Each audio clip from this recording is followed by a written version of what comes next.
When Marcus Sullivan agreed to marry a dying woman no one else wanted in the harsh Arizona territory of 1867, he thought he was simply offering charity to someone with nothing left to lose.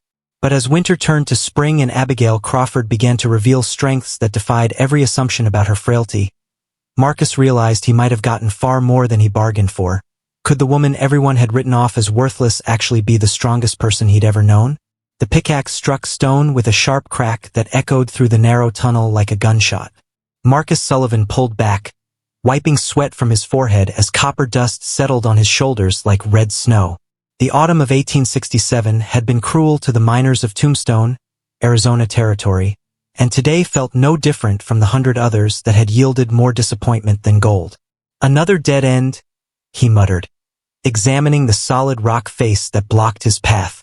His lantern cast dancing shadows on the tunnel walls, making the stones seem to move like living things. At 32, Marcus had spent enough years underground to know when the earth was holding its secrets tight. He gathered his tools with practiced efficiency, each movement automatic after years of the same routine.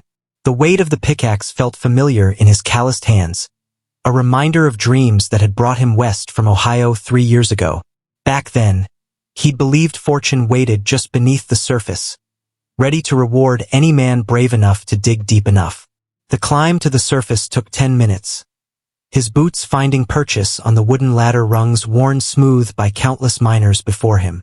Fresh air hit his face like a blessing, carrying the scent of desert sage and the promise of another sunset painted across the endless sky. Tombstones spread before him like a collection of wooden boxes scattered by a careless child. The town had grown around the mines, its buildings leaning against each other as if seeking support in the harsh landscape.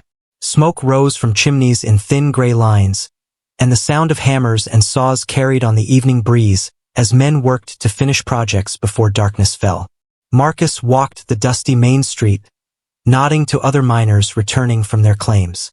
Their faces showed the same mixture of exhaustion and stubborn hope that he felt in his own bones. Some had struck it rich, but most scratched out a living that barely covered their expenses at the company store. The boarding house stood at the end of the street, a 2-story structure with a sagging porch and windows that glowed yellow in the growing dusk. Mrs. Henderson ran the place with an iron fist and a practical heart, providing meals and beds for miners who couldn't afford their own homes. Marcus had lived there for 2 years, saving every penny he could toward buying his own land. He climbed the front steps, his boots heavy on the wooden boards. The door opened before he could knock, revealing Mrs. Henderson's round face creased with worry lines that seemed deeper than usual. "Marcus," she said, her voice carrying an edge he'd never heard before. "Come in. We need to talk." The parlor was full of smoke and the low murmur of men's voices. Marcus recognized most of the faces: Jake Potter from the Silver Dollar Claim, Bill Morrison who worked the Eastern Hills, and several others who made their living pulling precious metal from reluctant ground. They sat in worn chairs and on wooden benches, their hats in their hands and their expressions serious. "What's this about?" Marcus asked, settling into an empty chair near the window. Mrs. Henderson smoothed her apron with nervous hands. "We've got a situation that needs settling. A problem that won't wait for the territorial authorities to sort out." She moved to the bottom of the staircase, her hand resting on the banister. 3 days ago, the mail coach brought us a passenger. A young woman from back east, traveling alone with nothing but a carpetbag and a letter. Marcus felt the attention of every man in the room shift toward him, though he couldn't understand why. "What's that got to do with us?" "Her name is Abigail Crawford," Mrs. Henderson continued. 28 years old, traveled all the way from Pennsylvania to marry a man named Robert Sterling. Except Sterling took one look at her and decided he didn't want a sick wife. The room fell silent except for the ticking of the mantel clock and the soft whistle of wind through the gaps in the windows. Marcus waited for more explanation, but Mrs. Henderson seemed to be studying his face for some kind of reaction. "Sick how?" he asked finally. "Consumption, most likely. She's been coughing blood since she arrived, barely able to keep food down. Dr. Hartwell says she might have 6 months if she's lucky, but more likely she'll be dead before spring." Marcus understood now why the other men looked uncomfortable.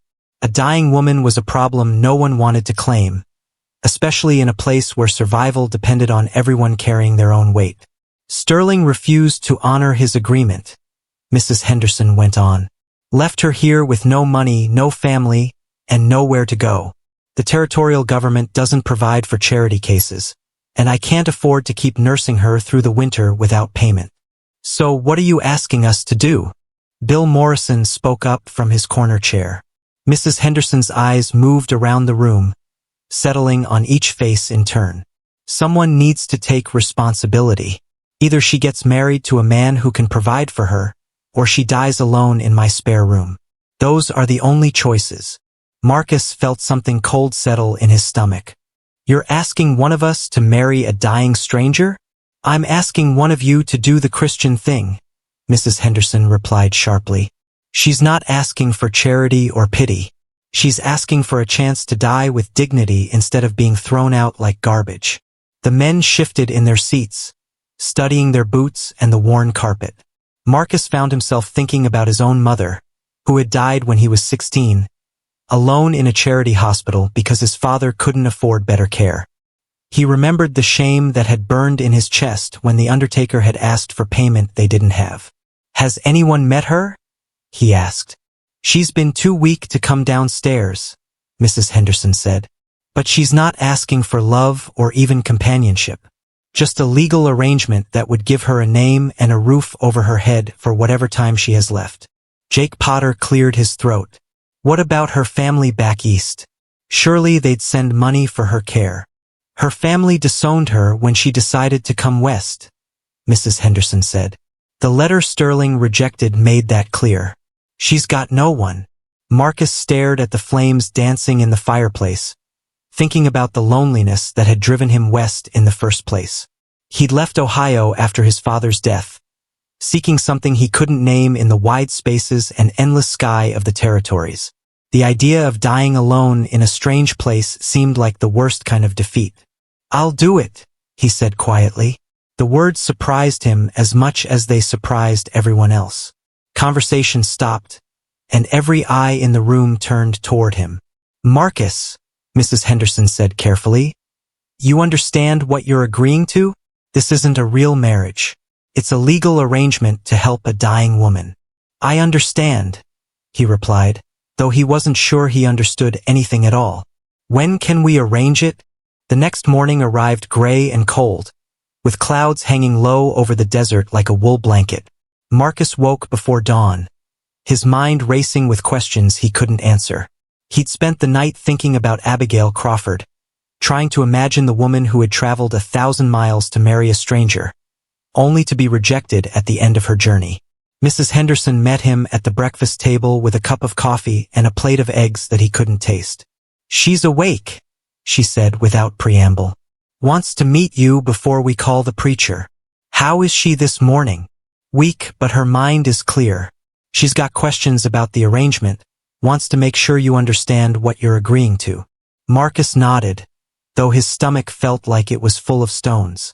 He'd married once before, 10 years ago in Ohio, to a woman who died in childbirth along with their baby. The memory still ached like an old wound, and he'd never expected to stand before a preacher again. The stairs creaked under his weight as he climbed to the second floor. Mrs. Henderson's boarding house had 6 rooms for rent, and she'd put Abigail in the smallest one at the end of the hall. The door stood slightly open, and he could hear the soft sound of labored breathing from within. Miss Crawford, he called softly. It's Marcus Sullivan. Mrs. Henderson said you wanted to speak with me. Come in, please. Her voice was weaker than he'd expected, barely more than a whisper.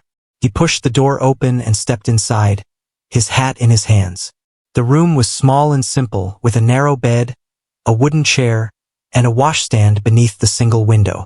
Abigail Crawford sat propped against the pillows, wrapped in a thick quilt that made her look even smaller than she was. Her hair was the color of chestnuts, pulled back from a face that showed the sharp angles of illness. But her eyes were green and alert, studying him with an intelligence that caught him off guard. Mr. Sullivan, she said, attempting a smile that didn't quite hide her exhaustion. Thank you for coming. Please, sit down. He took the wooden chair, placing it near the bed but not too close. How are you feeling? Honest answer? Terrible. But I wanted to meet the man who's willing to marry a dying stranger. She paused to cough, pressing a handkerchief to her lips. When she pulled it away, Marcus saw the spots of blood that confirmed Mrs. Henderson's story. I'm sorry about your situation, he said, unsure what else to offer. Don't be sorry yet. We need to talk about what this arrangement means. Abigail shifted against the pillows, her movements careful and deliberate. Mrs. Henderson says you're willing to marry me for legal purposes only. I want to make sure you understand that I'm not looking for a husband in the traditional sense. Marcus felt heat rise in his cheeks. I understand. Do you? Because I need to be very clear about this. I'm not asking for love or romance or even companionship. I'm asking for a legal arrangement that will give me a name and a place to die with dignity. Nothing more. Her directness surprised him. Most women he'd known would have approached such a delicate subject with careful hints and gentle suggestions. Abigail Crawford spoke like a woman who'd run out of time for social niceties. What would you need from me? He asked. A roof over my head, basic food and medical care, and your name on legal documents. In return, I can offer you whatever help I'm able to provide around the house, though I admit that won't be much in my current condition. Marcus studied her face, looking for signs of the bitterness or desperation he expected to find. Instead, he saw a quiet dignity that reminded him of his mother during her final illness. There was something about the way Abigail held herself, despite her obvious weakness, that suggested a strength he hadn't expected. Do you have any family who might object to this arrangement? He asked. My family made their feelings clear when I decided to come west. They consider me dead already. Her voice carried no self-pity, just a simple statement of fact. What about you? Any family who might disapprove of you marrying a consumptive? My parents are dead, and I don't have siblings. There's no one who would object. They sat in silence for a moment, the weight of their unusual situation settling between them. Marcus found himself studying the details of her face, the way illness had sharpened her features, the determined set of her jaw, the intelligence in her eyes that seemed to see more than most people revealed. Can I ask you something? Abigail said finally. Of course. Why are you doing this? Mrs. Henderson says you're a good man, but good men don't usually marry dying strangers out of charity. Marcus considered his answer carefully. My mother died alone in a charity hospital when I was 16. I've always regretted that I couldn't give her a better end. So this is about your mother, not about me. Maybe. Does that matter? Abigail was quiet for a long moment, her green eyes searching his face. I suppose it doesn't. A practical arrangement based on mutual benefit is more honest than most marriages anyway. Is that what you want? A practical arrangement. What I want doesn't matter anymore. What I need is to not die alone and forgotten in a boarding house room. She coughed again, this time more violently, and Marcus reached for the water pitcher on the washstand. Thank you, she whispered after taking a sip. The doctor says I might have 6 months if I'm lucky. Are you prepared for that? For taking care of an invalid who will only get worse? Marcus thought about the question seriously. His life had been solitary for so long that he'd almost forgotten what it meant to be responsible for another person. But something about Abigail Crawford's quiet courage made him want to offer whatever protection he could. I can handle it, he said. Even if I become bedridden? Even if I need constant care? Even then? She studied his face for a long moment, then nodded slowly. All right, Mr. Sullivan. If you're willing to make this arrangement, so am I. But I want to establish some ground rules. Such as, first, this is a marriage in name only. We'll maintain separate sleeping arrangements, and there will be no romantic expectations on either side. Second, I'll contribute whatever I can to the household cooking, cleaning, mending, as long as I'm able. Third, when the time comes, I want to be buried properly, with a headstone that bears your name as well as mine. Can you agree to those terms? Marcus felt a strange mixture of relief and disappointment at her practical approach. I can agree to all of that. Good. Then I suppose we should call the preacher. As if summoned by their words, footsteps sounded in the hallway, followed by Mrs. Henderson's voice calling out that Reverend Mitchell had arrived. Marcus stood, straightening his work clothes and running a hand through his hair. "Are you ready for this?" he asked. Abigail Crawford looked up at him with those remarkable green eyes, and for a moment he saw not the dying woman everyone else pitied, but someone who had traveled 1,000 miles to start a new life, only to face the ultimate disappointment with grace and dignity. "I've been ready since I left Pennsylvania," she said. "The question is, are you ready to be married to a woman you don't love who's going to die anyway?" Marcus realized he didn't have an answer to that question. But as he looked at Abigail Crawford, really looked at her, not just at her illness, he found himself wondering if there might be more to this arrangement than either of them had planned. The preacher's boots made no sound on the boarding house carpet, but his presence filled the small room like thunder before a storm. Reverend Mitchell was a thin man with kind eyes who traveled between mining camps, bringing comfort to those who lived too far from proper churches. He carried a worn leather Bible and spoke with the gentle authority of someone who had seen both miracles and tragedies in equal measure. "Are we gathered here of our own free will?"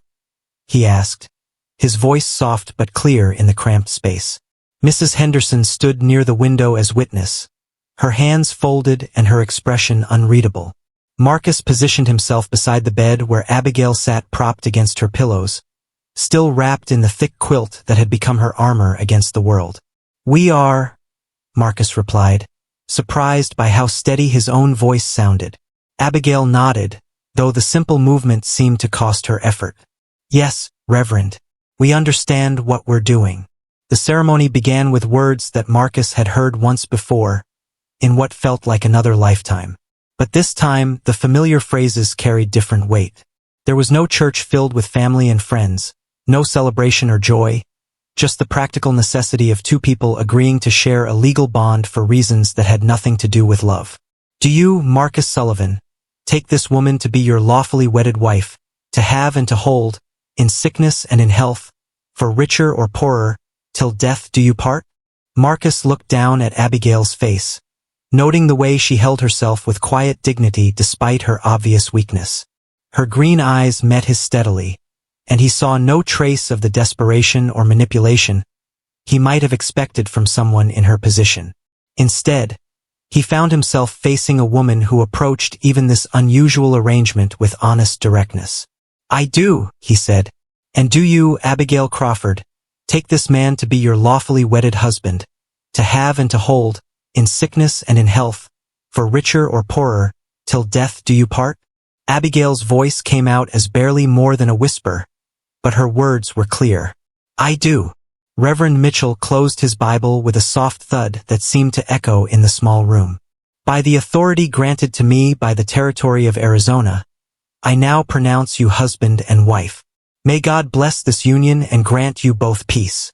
There was no kiss, no embrace, no celebration. Mrs. Henderson stepped forward with the marriage certificate, which Marcus signed with careful letters before helping Abigail guide the pen across the paper. Her signature was shaky but legible, and Marcus found himself studying the curves of her handwriting, as if it might reveal secrets about the woman he had just married. "Well," Mrs. Henderson said after the Reverend had gone, his boots echoing down the hallway toward the stairs, "I suppose we should discuss practical arrangements." Marcus had been dreading this conversation. His room at the boarding house barely had space for one person, let alone two, and Abigail clearly needed more care than he could provide while maintaining his work at the mine. "I've been thinking about that," Abigail said, her voice still weak but determined. "There's a small cabin for rent at the end of town. Mr. Peterson mentioned it yesterday when he came to check on me. It's not much, but it would give us privacy and independence. Can you handle living on your own?" Mrs. Henderson asked, her practical nature showing through her concern. "You'll need help with cooking, cleaning, and basic care." "I'll manage," Abigail replied, though Marcus could see the uncertainty in her eyes. "I've been taking care of myself for years. Marriage shouldn't change that." Marcus felt a strange stirring of protectiveness. "We'll figure it out together. Mrs. Henderson, would you be willing to help us get settled? I can pay for your time." Of course, dear. But are you sure about this? Abigail is going to need constant attention as her condition worsens. The conversation continued around him, but Marcus found his attention drifting to his new wife's face. Despite her illness, despite the unusual circumstances of their marriage, despite everything that should have made this moment awkward or unpleasant, he felt an unexpected sense of rightness about the decision he'd made. Later that afternoon, they moved Abigail's few belongings to the small cabin at the edge of town.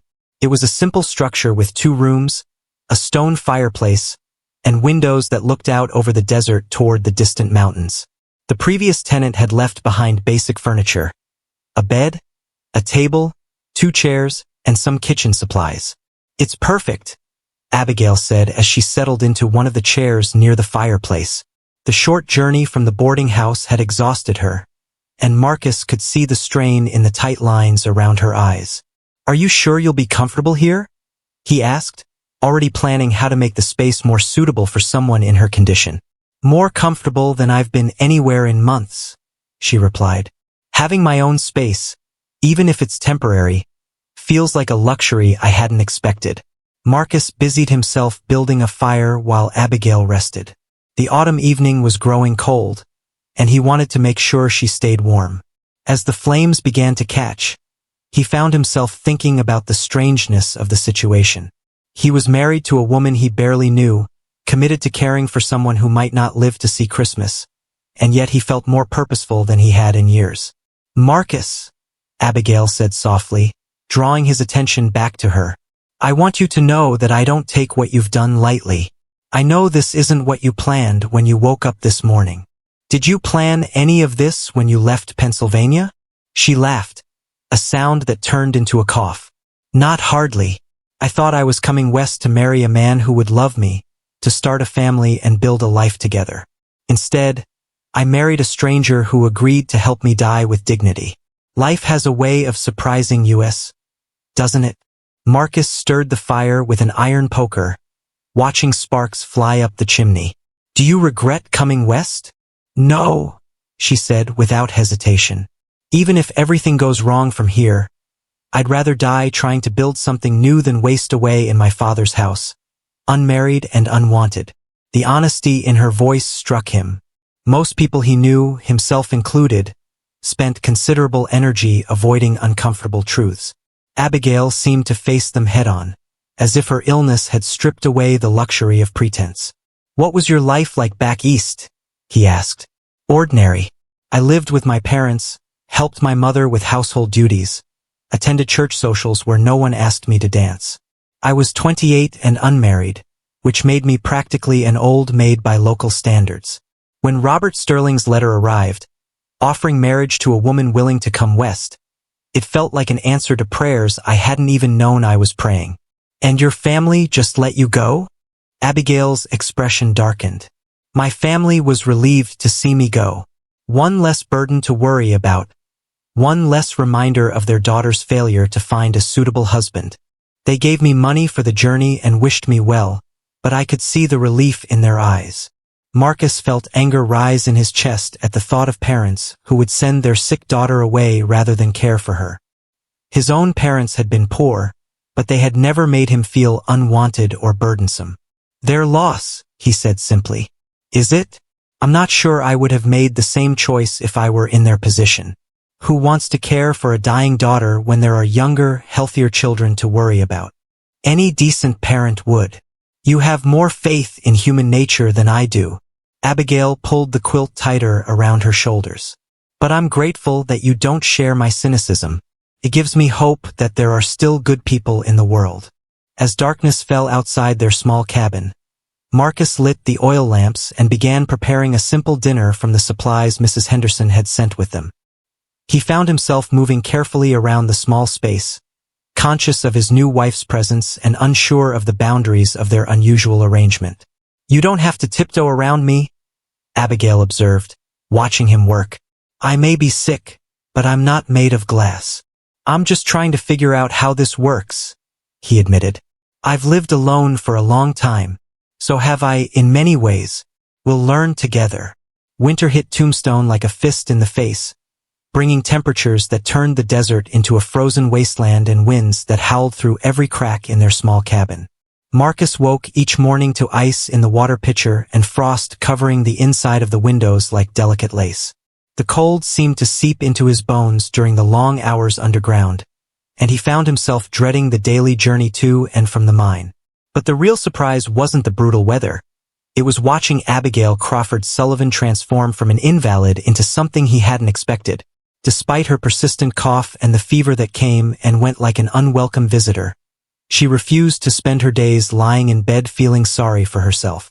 "Hand me that needle case," she said one December morning, sitting at the kitchen table with a pile of torn clothing spread before her. Word had spread through the mining camp that Marcus's wife did beautiful mending work, and men had begun bringing her their damaged shirts, pants, and coats. Marcus paused in his morning routine, coffee cup halfway to his lips. "You don't have to do that. I make enough at the mine to support us both." "This isn't about money," Abigail replied, threading a needle with practiced ease. "It's about being useful. I've spent too many years being useless to waste whatever time I have left." He watched her work, noting the precision of her stitches and the way she approached each repair like a puzzle to be solved. Her hands moved with confidence despite their occasional tremor, and she seemed to take genuine satisfaction in restoring damaged items to usefulness. "Where did you learn to sew like that?" "My grandmother taught me when I was young. She said a woman who could mend and alter clothing would never lack for work, even in hard times." Abigail paused to cough into her handkerchief, then continued without missing a beat. Turns out she was right. The pile of mending grew throughout the week, brought by miners who had heard about the quality of her work. Each man who knocked on their door brought not just damaged clothing, but also news from around the camp, stories about successful claims and failed ventures, gossip about new arrivals and departures. Marcus began to realize that his wife was becoming a central figure in the social network of their small community, despite rarely leaving the cabin. Men who might have ignored her completely under normal circumstances now sought her out for her skill with needle and thread, and many lingered to chat after dropping off their work. "Mrs. Sullivan," Jake Potter said one afternoon, shifting his weight from foot to foot in their doorway, "I was wondering if you might be able to help me with something unusual." "What kind of unusual?" Abigail asked, setting down her sewing to give him her full attention. "Well, it's my Sunday shirt. The one I brought for church services. Got a tear in it that's shaped kind of awkward, and I was hoping you might be able to fix it so it doesn't look like a patch job." Marcus hid a smile behind his coffee cup. Jake Potter was a confirmed bachelor who attended church services mainly to socialize with the other miners, but he took considerable pride in his appearance on Sundays. "Let me take a look," Abigail said, accepting the shirt and examining the damage. "This is silk, isn't it?" "Yes, ma'am. Bought it in San Francisco before I came out here.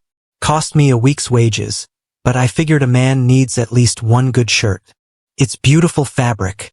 The tear is tricky, but I think I can repair it so you'll never know it was damaged. It'll take a few days, though." Jake's face lit up with relief. "Take all the time you need, Mrs. Sullivan. And thank you kindly." After he left, Marcus shook his head in amazement. 6 months ago, Jake Potter wouldn't have spoken to a woman like you. Now he's trusting you with his most prized possession. "A woman like me?" Abigail raised an eyebrow, her tone carefully neutral. "I meant a woman who was." Marcus stopped, realizing he was about to say something thoughtless. "Dying? Unmarried? From back east?" Abigail's voice carried a hint of amusement rather than offense. "You're right, of course. 6 months ago I was nobody worth noticing. Now I'm useful, which makes me valuable in a different way. Is that how you see yourself? As useful?" Abigail considered the question while examining Jake's shirt in the lamplight. "I see myself as someone who has limited time to make a positive difference in the world. If I can help people by mending their clothes, if I can make their lives a little easier or more comfortable, then my time here has meaning." Marcus found himself studying her face as she spoke, noting the way her illness had sharpened her features, but also seemed to have stripped away any tendency towards self-pity or bitterness. Most people he knew complained constantly about minor inconveniences, But Abigail faced each day with a quiet determination that both impressed and puzzled him. "Don't you ever get angry about your situation?" he asked. "What would be the point? Anger won't make me healthier, and it won't change the fact that I'm probably going to die young. But anger would poison whatever time I have left, and I refuse to waste it on emotions that accomplish nothing." The conversation was interrupted by another knock at the door. This time it was Bill Morrison, carrying a bundle wrapped in brown paper. "Mrs. Sullivan," he said, removing his hat as he stepped inside. "I hope I'm not bothering you, but I have a favor to ask." "What can I do for you, Mr. Morrison?" Bill unwrapped his bundle, revealing a small dress made of faded blue fabric. "This belonged to my daughter back east. She's 7 years old now, and growing fast. I was hoping you might be able to let it out somehow. Make it bigger so it'll still fit her next summer when I go back for a visit." Marcus saw something change in Abigail's expression, a softness that hadn't been there moments before. "Of course," she said gently. "Children grow so quickly. It's always a challenge to keep up with them." "I haven't seen her in 2 years," Bill continued, his voice rough with emotion. "Been saving money to bring her and her mother out here, but the mine hasn't been as productive as I hoped. This dress is one of the few things I have that connects me to her." Abigail took the small dress with careful hands, examining the construction and the available fabric. "I can definitely work with this. There's enough material in the seams and hem to add several inches. She'll be able to wear it for at least another year, maybe 2. "Thank you," Bill said, his relief evident. "I'll pay you whatever you think is fair. Don't worry about payment right now. Just bring me a picture of your daughter, so I can imagine her wearing it while I work." After Bill left, Marcus noticed that Abigail held the small dress for a long moment before setting it carefully on her work table. Something about the way she touched the fabric suggested deeper emotions than she usually revealed. "Do you wish you had children?" he asked gently. "I used to dream about it," she admitted. "But that was before I understood that dreams and reality don't always align. Now I try to find satisfaction in helping other people's children in small ways." The honesty of her answer struck him. Marcus had never seriously considered having children himself, partly because he'd never imagined finding the right woman to share that kind of life with. But watching Abigail handle Bill Morrison's daughter's dress with such tenderness made him wonder what kind of mother she might have been under different circumstances. "You would have been good at it," he said. "Maybe. Or maybe I would have been like my own mother, practical to the point of coldness, more concerned with duty than affection." Abigail began sorting through her sewing supplies, preparing to work on the dress. "We never really know what kind of parents we'll be until we become them." As the weeks passed, Marcus found himself looking forward to coming home each evening, not just because it meant escape from the cold and dark of the mine, but because he was curious about what projects Abigail had taken on during the day. Their small cabin had become a hub of activity, with men stopping by to drop off mending, pick up completed work, or simply chat with the woman who had somehow become an important part of their community. But more than that, he was beginning to realize that his arrangement with Abigail Crawford Sullivan was evolving into something neither of them had anticipated. What had started as a practical marriage of convenience was slowly becoming something that felt suspiciously like partnership, and Marcus wasn't sure how he felt about that unexpected development. The sound of splintering would shatter the morning quiet like a gunshot, followed by men's voices shouting threats that made Marcus's blood run cold. He dropped his coffee cup and rushed to the window, pulling back the curtain to see 3 riders circling their small cabin like wolves stalking prey. The leader was a massive man with a black beard and cruel eyes who sat his horse with the confidence of someone used to getting his way through violence. "Sullivan," the bearded man bellowed, "come out here and face me like a man, or I'll burn this shack down around your ears." Marcus recognized him immediately. Jake Morrison, the claim jumper who had been terrorizing smaller mining operations throughout the territory. Morrison's gang had been growing bolder over the past month, stealing equipment, contaminating water supplies, and driving honest miners off their claims through intimidation and violence. "What do they want?" Abigail whispered from her chair by the fireplace, her sewing forgotten in her lap. "Trouble," Marcus replied grimly, reaching for the rifle he kept mounted above the door.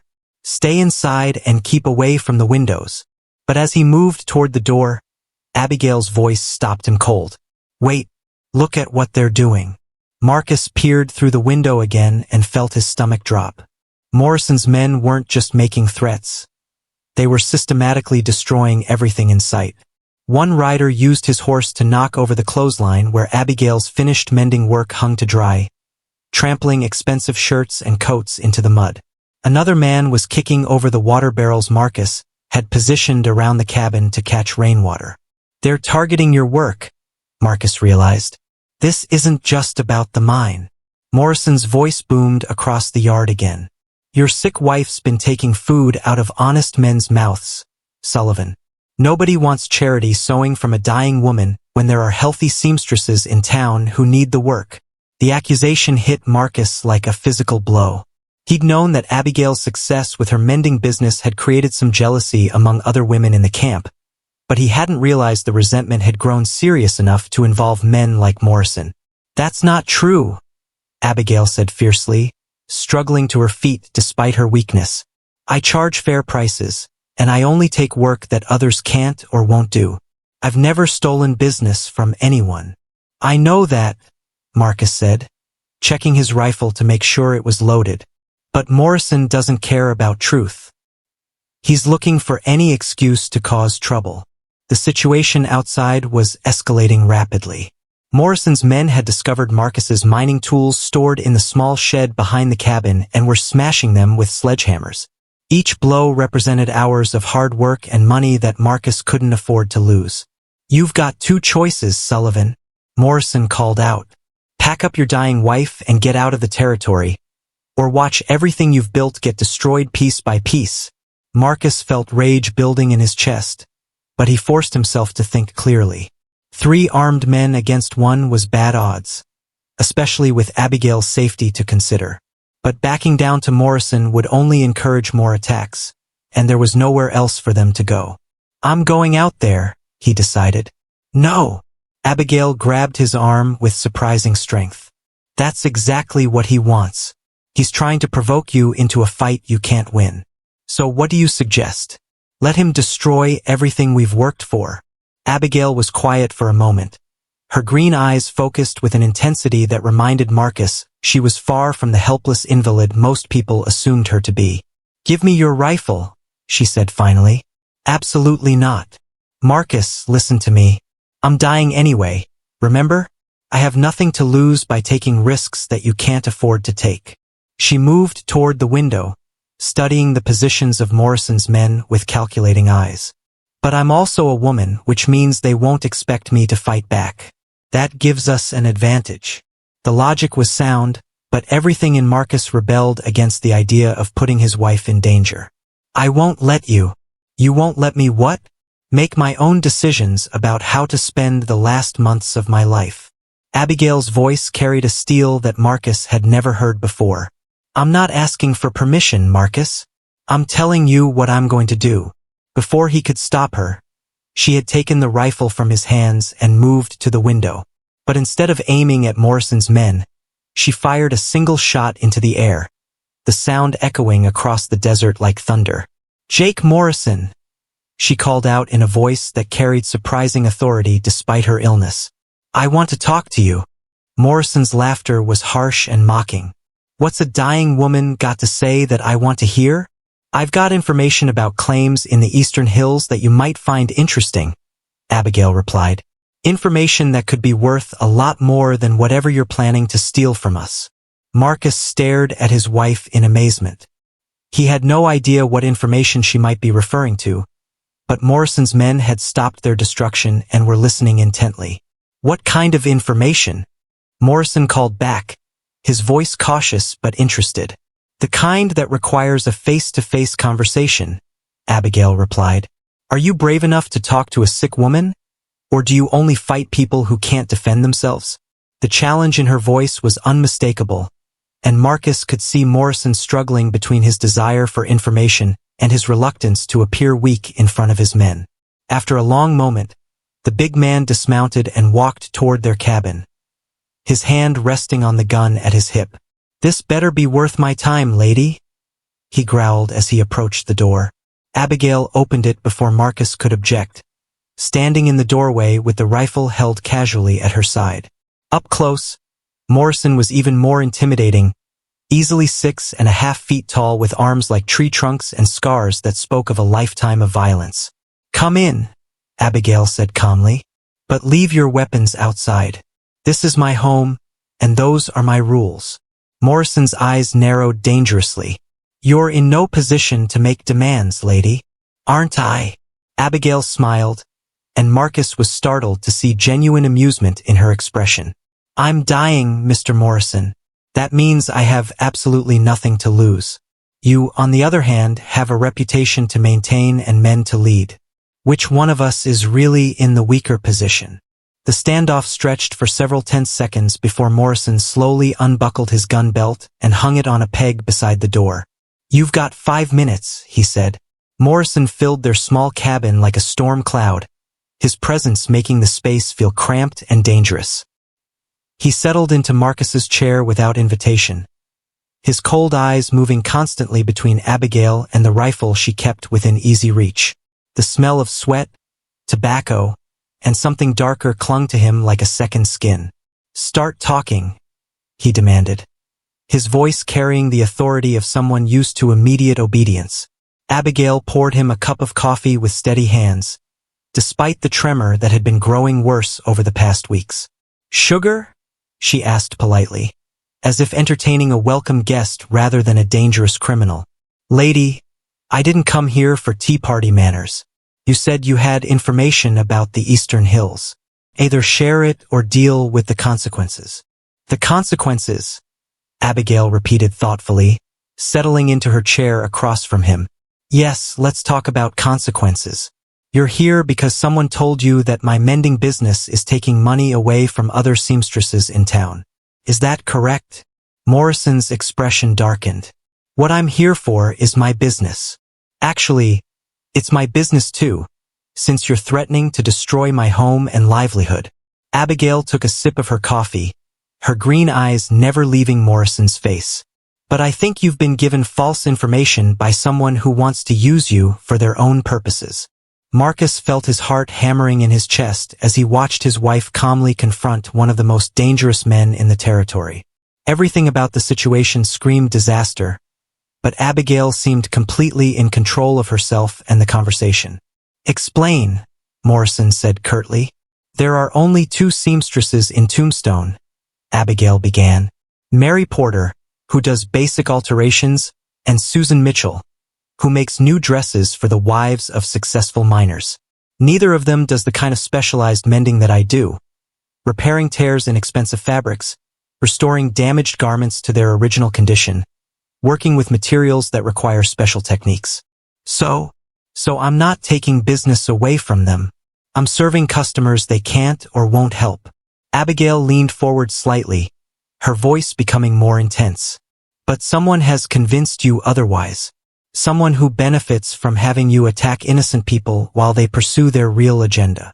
Morrison's hand moved unconsciously toward where his gun would normally rest, finding empty air. "You're saying someone's playing me for a fool?"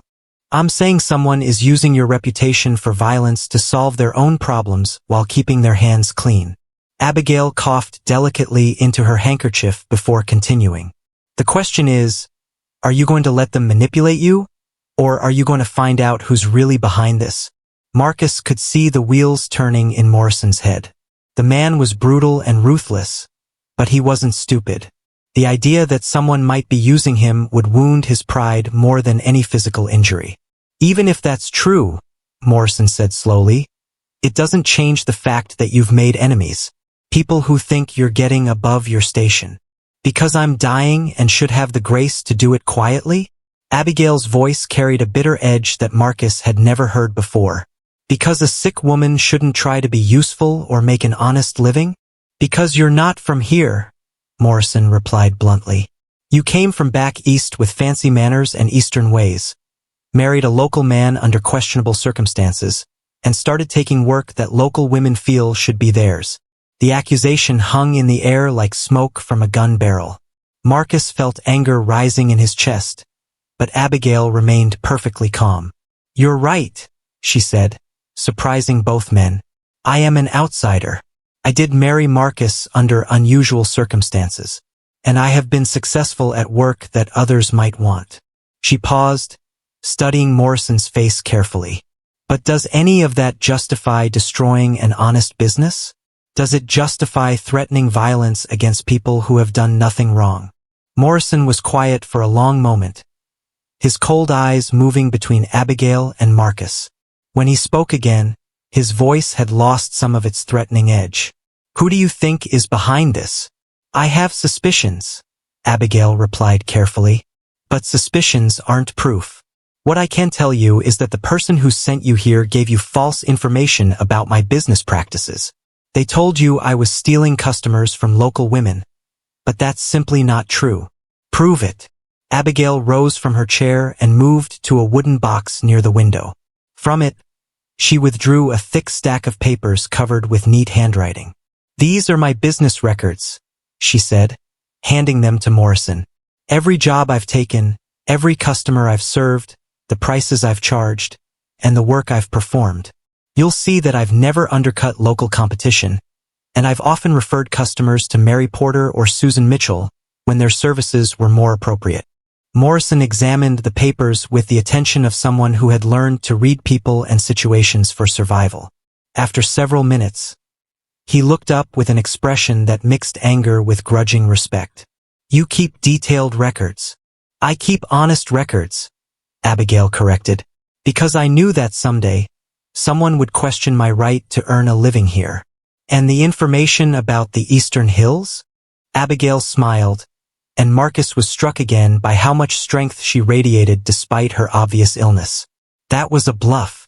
I needed to get you inside where we could have an honest conversation instead of a violent confrontation." Morrison's laugh was harsh but not entirely unfriendly. "You've got more backbone than most men I know, lady. I'll give you that." "Backbone is all I have left," Abigail replied simply. "Everything else is dying, so I might as well use what remains." The big man stood, his bulk making their small cabin feel even smaller. "Someone played me for a fool today. I don't like being made a fool of." "What will you do about it?" "Find out who gave me false information and make sure they understand the error of their ways." Morrison moved toward the door, then paused. "Your husband's a lucky man, Mrs. Sullivan. Not many women would have the courage to face down armed men to protect their home. And not many men would marry a dying stranger to give her a chance at dignity," Abigail replied. "I'd say we're both lucky." After Morrison left, calling off his men and riding away toward town, Marcus found himself staring at his wife as if seeing her for the first time. The woman who had just calmly faced down one of the most dangerous men in the territory bore little resemblance to the frail invalid he had married months earlier. "Where did that come from?" he asked finally. "What? That strength, that fearlessness. You just talked a violent criminal out of destroying our lives." Abigail sank back into her chair, suddenly looking exhausted. "I told you before, Marcus. When you're dying anyway, you have very little left to fear. Death is the worst thing that can happen to me, and I'm already facing that. Everything else is just details." But Marcus sensed there was more to it than that. The woman who had just outmaneuvered Jake Morrison wasn't just unafraid of death. She was someone who had found a strength that came from accepting her limitations while refusing to be defined by them. As evening fell and they cleaned up the damage from Morrison's visit, Marcus found himself wondering what other surprises his dying wife might have in store for him. And for the first time since their wedding day, he began to suspect that Abigail Crawford Sullivan might not be dying at all. Blood no longer stained Abigail's handkerchief when she coughed, and Marcus had been pretending not to notice for 3 weeks. The spring morning sun streamed through their cabin windows, illuminating a woman who looked nothing like the dying invalid he had married 6 months earlier. Her cheeks held color that had nothing to do with fever. Her hands moved with steady precision as she worked, and her voice carried strength that seemed to grow stronger each day. "The Peterson boy brought this yesterday," she said, holding up a torn jacket that belonged to one of the newer miners. "Caught it on a pickaxe and ripped it clean through. His mother's beside herself because it was his father's, and they can't afford to replace it. Marcus watched her examine the damage with expert eyes, planning her approach to the repair. Everything about her movements spoke of health and vitality, not the gradual decline that everyone expected from someone dying of consumption. "How are you feeling this morning?" he asked carefully, testing the waters of a conversation they'd been avoiding. "Better," she replied without looking up from her work. "Much better, actually." The admission hung between them like a challenge. For weeks, Marcus had been collecting evidence that contradicted everything they believed about Abigail's condition. She no longer spent her afternoons resting, no longer needed help with basic tasks, and had actually gained weight despite the meager diet they could afford. "Abigail," he said slowly, "when was the last time you coughed up blood?" Her hands stilled on the fabric, and for a long moment she didn't respond. When she finally looked up, her green eyes held a mixture of guilt and uncertainty that confirmed his growing suspicions. "3 weeks ago," she admitted quietly. "And the fever? Gone for almost a month." Marcus felt the world shift beneath his feet like loose ground in a mine shaft. "So you're not dying?" "I don't know," Abigail said, her voice barely above a whisper. "I honestly don't know what's happening to me." The conversation that followed was unlike any they'd had before. Abigail described how she'd gradually realized that the symptoms everyone assumed meant certain death had been slowly disappearing. The persistent cough that had marked her arrival in Tombstone had faded to an occasional irritation. The weakness that had kept her bedridden had given way to energy she hadn't felt in years. "When did you first suspect?" Marcus asked. "About 6 weeks ago, when I realized I was working all day without needing to rest. But I was afraid to say anything because—" She trailed off, unable to finish the thought. "Because you thought I'd feel tricked into marriage? Because I thought you'd send me away," she said simply. "Our arrangement was based on me being dying and helpless. If I'm not dying, then what am I? Just another woman who deceived a man into marriage under false pretenses." Marcus stared at her across their small kitchen table, trying to process the implications of what she'd told him. The woman he'd married out of pity had apparently been recovering her health almost from the moment she'd found stability and proper care. But instead of relief, he felt a strange mixture of confusion and something that might have been disappointment. "What do you want to do?" he asked finally. "I don't know," Abigail replied honestly. "I never planned for this possibility. I came west expecting to die within months. I married you expecting to be a burden for a short time before freeing you to live your own life. Now I might live for years, and I have no idea what that means for either of us." The sound of horses approaching interrupted their conversation. Through the window, Marcus could see 3 riders coming toward their cabin at a steady pace. As they drew closer, he recognized the lead rider as Dr. Hartwell, the territorial physician who traveled between mining camps providing medical care. "Mrs. Sullivan," Dr. Hartwell called out as he dismounted. "I hope you don't mind an unannounced visit, but I wanted to check on your condition." Abigail and Marcus exchanged glances before she opened the door. "Of course, doctor. Please come in." Dr. Hartwell was a thin man in his 50s with kind eyes and gentle hands that had delivered more bad news than good over his years of frontier medicine. He carried a worn leather bag and wore the expression of someone who didn't expect to find his patient in good health. "How have you been feeling, my dear?" he asked, settling into the chair Marcus offered him. "Much better, actually," Abigail replied, unconsciously echoing the words she'd spoken to Marcus minutes earlier. "Better how? Less pain? Improved appetite? All of those things. The cough has nearly stopped. I have energy I haven't felt in months, and I've actually gained weight." Abigail spoke carefully, as if testing each word before releasing it. Dr. Hartwell's eyebrows rose in surprise. "That's unusual. May I examine you?"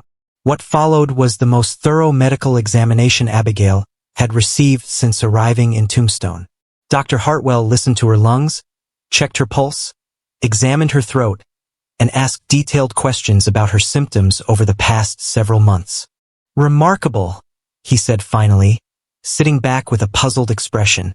"Your lungs are clear, your pulse is strong and steady, and you show no signs of the consumption I diagnosed when you first arrived. What does that mean? Marcus asked. It means I may have made an incorrect diagnosis, Dr. Hartwell admitted. The symptoms Mrs. Sullivan presented when she first arrived, the persistent cough, blood in her sputum, severe weakness, could have been caused by several different conditions. Given her obvious malnutrition and exhaustion at the time, it's possible that what I interpreted as consumption was actually severe pneumonia complicated by overall poor health. Abigail leaned forward in her chair. Are you saying I was never dying? I'm saying that with proper nutrition, rest, and a stable living situation, your body has apparently healed itself from whatever was actually wrong. Dr. Hartwell packed his instruments back into his bag. It's not unheard of for patients to recover from conditions that initially appear fatal, especially when the underlying causes are addressed. After the doctor left, promising to spread the word about Abigail's recovery throughout the medical community, the cabin fell into an uncomfortable silence. The revelation that had seemed like a miracle moments before now felt like a crisis that neither of them knew how to handle. So, Marcus said finally, we're both healthy adults who got married under completely false assumptions. It appears so, Abigail agreed. And now we have to figure out what that means for our future. Do we? Abigail's voice carried a note of challenge that Marcus had learned to recognize. I mean, do we have to decide anything right now? Can't we just continue as we have been? Marcus considered the question seriously. Their marriage had evolved from a practical arrangement into something that felt suspiciously like a real partnership. They worked well together, shared responsibilities naturally, and had developed a comfortable rhythm of daily life. But all of that had been built on the foundation of temporary necessity. What do you want, Abigail? Not what you think you should want or what would be practical, but what you actually want for your life now that you might have a long one ahead of you. She was quiet for a long time, staring out the window at the desert landscape that had become her home. When she spoke, her voice was soft but determined. I want to stay married to you, she said. Not because I need taking care of, and not because it's convenient, but because these past few months have been the happiest of my life. I want to build something real with you, Marcus. Something that lasts. The honesty of her answer took his breath away. Marcus had been so focused on the practical implications of her recovery that he hadn't allowed himself to consider the emotional reality of their situation. But listening to her now, he realized that somewhere along the way, his feelings about their marriage had changed completely. Even though I married you out of pity rather than love? Even though I married you under false pretenses? She countered. We both entered this marriage for the wrong reasons, Marcus. But maybe we can stay in it for the right ones. The knock on their door came at dawn, sharp and insistent like a woodpecker attacking bark. Marcus jerked awake from dreams of underground tunnels and emerged from his small bedroom to find Abigail already dressed and moving toward the sound with confident steps that would have been impossible months earlier. Through the window, he could see a familiar figure silhouetted against the rising sun, Mrs. Henderson from the boarding house, her usually neat appearance disheveled and her face creased with worry. Something's wrong, Abigail said, opening the door before Mrs. Henderson could knock again. It's Jake Morrison, Mrs. Henderson said without preamble, her breathing heavy as if she'd been running. He's been asking questions around town about who gave him false information about your sewing business. Last night, he found his answer. Marcus felt ice form in his stomach. What happened? He confronted Susan Mitchell at her shop yesterday evening. Turns out she's the one who convinced him that Abigail was stealing business from local seamstresses. Mrs. Henderson paused to catch her breath. Morrison didn't take kindly to being manipulated. Abigail wrapped a shawl around her shoulders, her face pale but determined. Is Susan hurt? Scared half to death, but not injured. Morrison has more self-control than most people give him credit for. But he made it very clear that anyone who tries to use him for their personal vendettas in the future will face consequences they won't enjoy.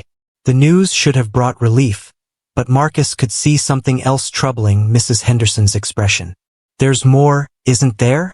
Susan's furious about being humiliated in front of half the town. She's been spreading rumors that Abigail tricked you into marriage by pretending to be sicker than she really was. Says you're both frauds who deceived the entire community.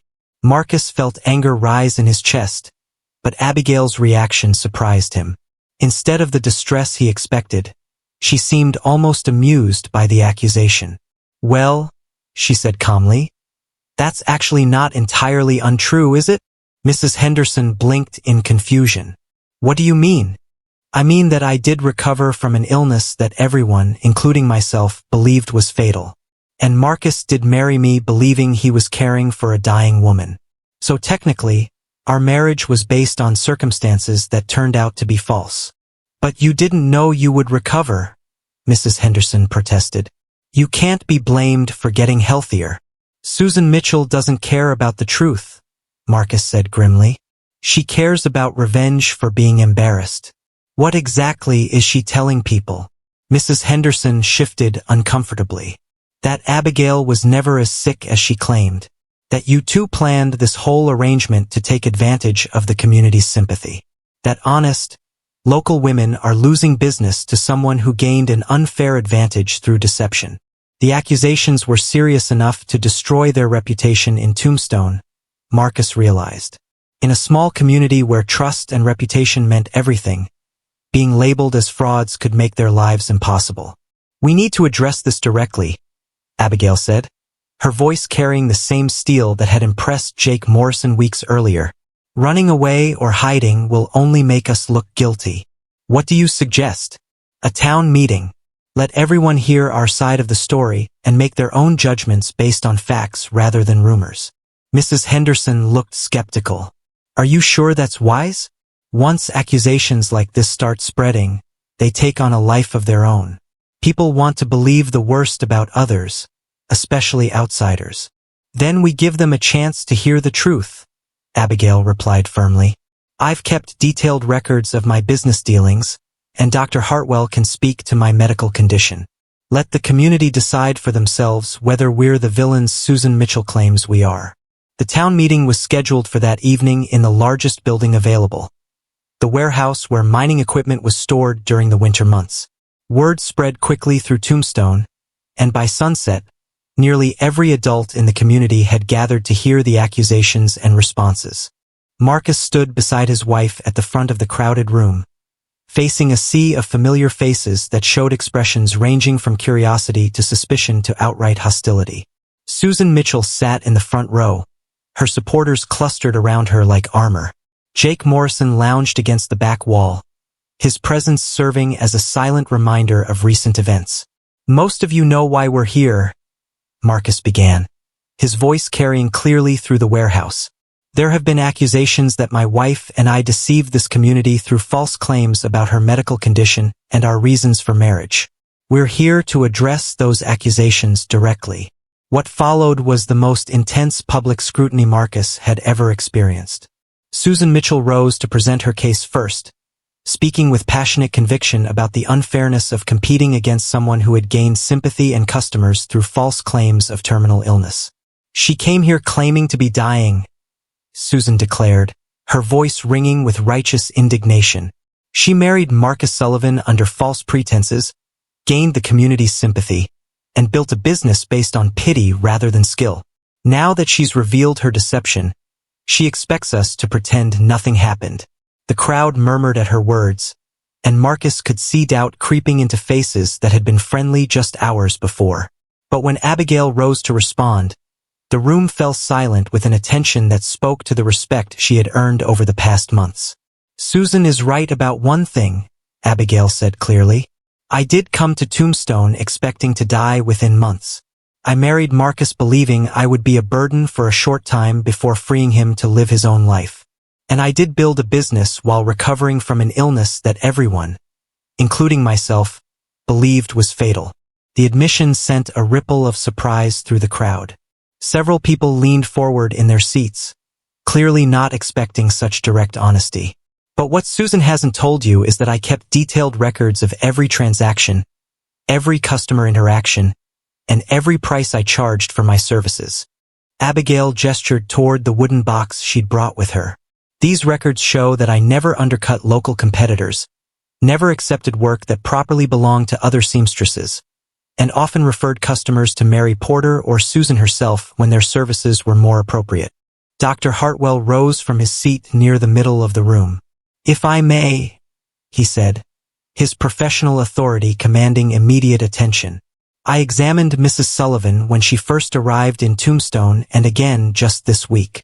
My initial diagnosis of consumption was based on symptoms that could have been caused by several different conditions.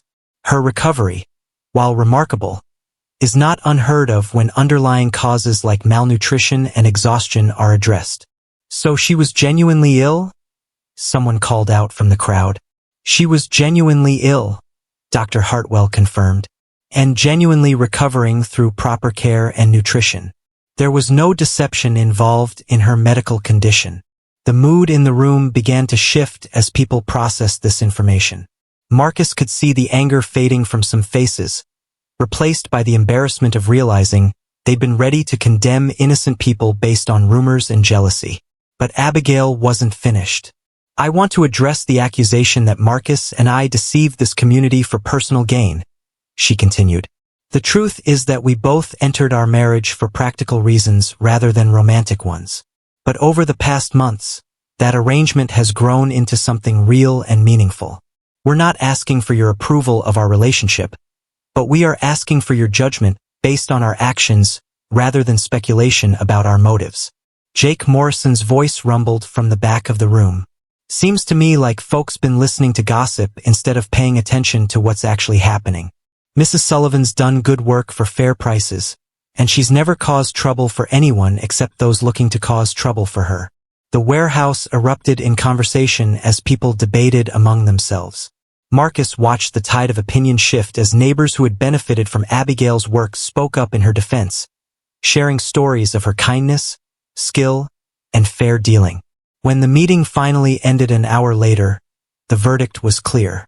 Susan Mitchell's accusations had been thoroughly discredited, and the community had voted with their voices and their feet to support Marcus and Abigail's right to remain in Tombstone as respected members of the community. But as they walked home through the desert darkness, Marcus couldn't shake the feeling that they had survived one crisis only to face the deeper challenge of rebuilding their marriage on a foundation of truth rather than necessity. The letter arrived on a Tuesday morning that started like any other, carried by a dusty rider who looked like he'd been traveling hard for days. Marcus was preparing for another shift in the mines when the knock came, sharp and official, bringing news that would change everything they thought they knew about their future. The envelope bore an elaborate seal and expensive paper that seemed out of place in their simple cabin. "Mrs. Abigail Crawford Sullivan," the writer announced, reading from a formal document. "I have correspondence from the law offices of Whitman and Associates in Philadelphia, Pennsylvania." Abigail accepted the letter with trembling hands, her face pale as she recognized the writing on the envelope. Marcus could see the tension in her shoulders as she broke the wax seal, unfolding pages of legal documents that seemed to contain far more than simple correspondence. "What is it?" he asked, watching her expression change from confusion to shock to something that might have been fear. "My uncle," she whispered, sinking into her chair. "My father's brother. He's dead." The letter detailed the death of Samuel Crawford, a wealthy merchant in Philadelphia who had never married and had no children of his own. Despite the family's rejection of Abigail when she decided to come west, her uncle had apparently never forgotten her. The legal documents made it clear that she was now the sole heir to a considerable fortune. "How much?" Marcus asked gently, seeing the shock on his wife's face. $50,000, Abigail said, her voice barely audible, "plus a house in Philadelphia and shares in several businesses. The lawyer says it's enough to live comfortably for the rest of our lives without ever working again." The number hit Marcus like a physical blow. $50,000 was more money than most miners would see in several lifetimes. It represented freedom from the daily struggle of survival, the ability to live anywhere they wanted, to pursue any dreams they might have. But as he watched Abigail study the legal documents, he realized the inheritance represented something else entirely. A choice between the life they had built together in Tombstone and the comfortable existence her family's money could provide back east. "There's more," Abigail said quietly, reading further into the letter. "The lawyer says my parents want to reconcile. They're asking me to come home, saying they made a mistake in letting me go. They want to welcome me back into the family. Marcus felt something cold settle in his chest. And what do you want to do? Abigail was quiet for a long time, staring at the papers as if they might reveal answers to questions she didn't know how to ask. When she finally looked up, her green eyes held a complexity of emotions that Marcus couldn't read. I don't know, she admitted. 6 months ago, this would have seemed like a miracle. Money, family, security, social position. Everything I thought I wanted when I left Pennsylvania. But now things are different. Now I'm different. The woman who left Philadelphia was desperate and dying, willing to accept any opportunity that offered hope. The woman sitting here now has built a life, a business, a marriage that means something to her. I'm not sure I want to give that up, even for financial security. The conversation that followed was unlike any they'd had before. They talked about money and freedom, about family obligations and personal choices, about the difference between the life you're given and the life you create for yourself. You could go back, Marcus said finally. Take the inheritance, reconcile with your family, live the kind of life you were raised to expect. You don't need to stay in a marriage that was based on circumstances that no longer exist. Is that what you want? For me to leave? Marcus considered the question seriously. The practical part of his mind recognized that Abigail's inheritance changed everything between them. She no longer needed his protection or support, no longer had any reason to remain in a marriage that had been born of necessity rather than choice. But the emotional reality was more complicated. Over the past months, Abigail had become more than just a responsibility or even a companion. She had become his partner in ways he hadn't expected, someone whose presence had transformed his solitary existence into something richer and more meaningful. No, he said honestly, I don't want you to leave, but I want you to stay because you choose to, not because you feel obligated by our marriage vows. And what about you?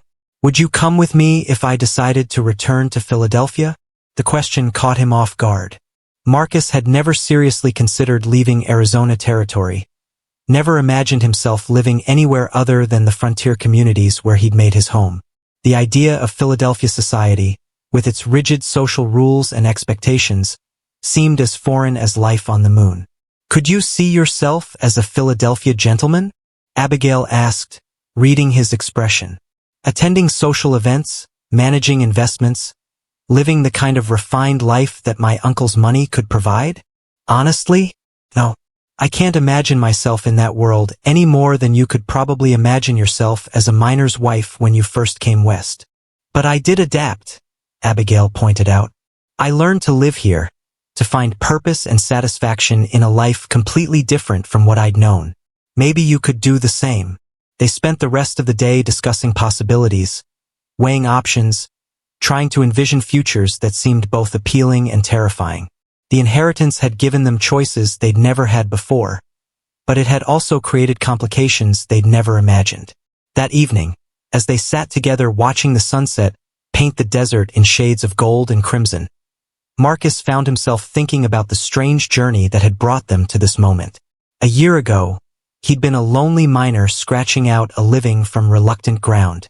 Now he was married to a woman who had transformed from dying invalid to thriving businesswoman to unexpected heiress. What are you thinking about? Abigail asked, noting his contemplative silence. About how nothing ever turns out the way you expect it to, Marcus replied. A year ago, if someone had told me I'd be married to a wealthy woman from Philadelphia, I'd have thought they were crazy. And if someone had told me I'd be living in a mining camp in Arizona, married to a man I barely knew, I'd have thought the same thing. Abigail smiled, but her expression remained thoughtful. The question is, what do we do with the unexpected life we've created? We have time to decide, Marcus said. The lawyer's letter says you have 6 months to claim the inheritance. That's enough time to figure out what we both really want. But even as he spoke the words, Marcus suspected that 6 months wouldn't be nearly enough time to resolve the fundamental question that now faced them. Whether the love that had grown between them was strong enough to survive the test of unlimited choices. The inheritance had given them freedom, but freedom was turning out to be more complicated than either of them had imagined. 3 weeks after the letter arrived, Abigail made a decision that surprised everyone, including herself. Instead of traveling to Philadelphia to claim her inheritance immediately, she announced her intention to expand her sewing business into a full-scale operation that could serve mining communities throughout the territory. The idea had come to her during a conversation with Mrs. Henderson about the shortage of skilled seamstresses in frontier towns. "You want to start a business empire?" Marcus asked, watching his wife sketch plans for a workshop that would employ multiple seamstresses and serve customers across Arizona territory. "I want to build something that lasts," Abigail replied, her eyes bright with enthusiasm he'd never seen before. "Something that provides good work for women who need it and quality services for communities that lack them. The inheritance gives us the capital to do it right from the beginning." Marcus studied her drawings, noting the careful attention to detail that characterized everything Abigail did. She had planned workshops for different types of sewing, storage areas for materials and finished goods, and living quarters for seamstresses who would travel between locations. "This would be a major undertaking," he said. "Are you sure you want to tie yourself to Arizona territory when you could live anywhere in the world?" "I'm sure I want to build something meaningful with my life," Abigail replied. "Whether that's here or somewhere else depends on whether you want to be part of it." The question hung between them like a bridge waiting to be crossed. Marcus realized that Abigail wasn't just proposing a business venture. She was proposing a future together based on shared goals rather than mutual necessity. "Tell me more about this plan," he said. What followed was the most detailed business discussion Marcus had ever had. Abigail had clearly been thinking about this idea for weeks, considering everything from startup costs to transportation logistics to employee management. Her vision was ambitious but practical, built on her understanding of both the market demand for quality sewing services and the challenges facing women trying to earn honest livings on the frontier. "We'd start here in Tombstone," she explained, pointing to her sketches. "Establish a main workshop and train a core group of seamstresses in specialized techniques. Then we'd open smaller operations in other mining towns, with experienced workers traveling between locations to maintain quality standards." "What about the inheritance? Would you use all of it for this business?" "Most of it, yes. But the returns could be substantial if we do it right. Frontier communities are desperate for quality services, and they're willing to pay premium prices for reliability and skill." Marcus found himself caught up in her enthusiasm despite his natural caution. The business plan made sense, and Abigail's track record with her current sewing operation proved she understood both the market and the practical challenges involved. "What would my role be in all this?" he asked. "Whatever you want it to be," Abigail replied. "You could continue mining if that's what you love, or you could help manage the business side of the operation. You understand the mining communities better than I do, and you have relationships with men whose wives might be our customers." The offer was tempting, but Marcus recognized the deeper question underlying their discussion. Was he ready to commit to a future with Abigail based on genuine partnership rather than the practical arrangement that had brought them together? "There's something I need to know," he said. "If we do this, if we build this business together and make it successful, what happens to us? Are we business partners who happen to be married? Or are we trying to build a real marriage?" Abigail set down her pencil and looked at him directly. "I can't answer that question for you, Marcus. I know what I want, but you have to decide for yourself what this relationship means to you. What do you want?" "I want a real marriage with you. Not the practical arrangement we started with, but something based on choice and commitment and, yes, love. I've fallen in love with the man who married a dying stranger, who protected me from Jake Morrison, who supported me through accusations and rumors. I want to spend my life with that man, building something together that neither of us could create alone." The honesty of her declaration took Marcus's breath away. In all their months together, neither of them had spoken directly about love, preferring to focus on practical matters and daily necessities. But hearing Abigail say the words aloud forced him to confront his own feelings. "I love you too," he said, surprising himself with how easily the admission came. "I think I started falling in love with you the day you faced down Morrison, but I was too stubborn to admit it even to myself. So what do we do now?" Marcus looked at her sketches again, seeing not just a business plan but a vision of the future they could create together. "We build an empire," he said, "and we build it as partners in every sense of the word." The decision to stay in Arizona territory and expand Abigail's business into a major operation required them to write letters to the Philadelphia lawyers, explaining their choice to claim the inheritance but use it for investment rather than returning east. The response, when it came weeks later, was mixed. Abigail's parents expressed disappointment that she wouldn't be coming home, but the lawyers were impressed by the business plan and offered additional financial advice for managing such a large investment. By the end of summer, construction had begun on the new workshop, and Abigail had hired 3 experienced seamstresses from towns throughout the territory. Marcus had decided to transition away from mining to focus full-time on the business, using his knowledge of frontier communities to identify the most promising locations for expansion. But the most significant change was in their relationship itself. The practical marriage that had begun with separate bedrooms and carefully defined boundaries had evolved into something that felt surprisingly natural and comfortable. They had chosen each other deliberately, with full knowledge of their strengths and weaknesses, their dreams and limitations. "Do you ever regret it?" Abigail asked one evening as they reviewed financial projections for their second workshop location. "Giving up the simple life of a bachelor miner for all this complexity?" Marcus looked around their cabin, now filled with business papers, fabric samples, and correspondence from across the territory. It was chaotic and demanding and nothing like the quiet solitude he'd once treasured. "Never," he said honestly. "Simple isn't always better. Sometimes the complicated path leads to something more valuable than you ever imagined possible. Even if that path started with a dying woman no one else wanted?" "Especially then," Marcus replied, "because that dying woman turned out to be the strongest person I've ever known."